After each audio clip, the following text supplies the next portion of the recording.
You have been working with number patterns for many years, and you started with just adding a little term every single time. So for instance, you start with 2, and then you'll add 3, and then you'll add 3, and you'll add 3, and ultimately you'll form a number pattern. Then later you learned how to subtract, and then later you learned how to multiply and divide to get to new terms as well.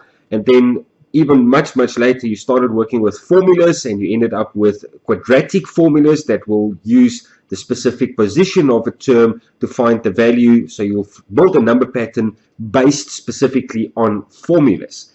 But then also you will find number patterns such as the ones that we've got over here, where, for instance, if you look at the first 2 terms, that will then give you a mechanism to find the third term.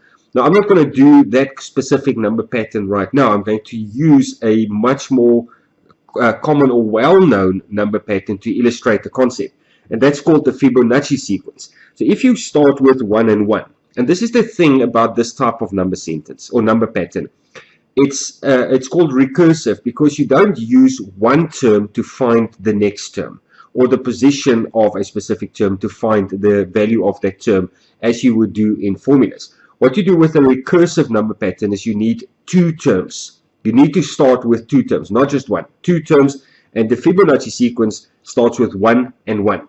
And then you add them, and you'll get 2. Then you add, again, the last 2 terms, which will then give you 3. And then again, add the last 2 terms, which will then give you 5. And so on and so on. 5 plus 3 is 8. 8 plus 5 is 13, and so forth.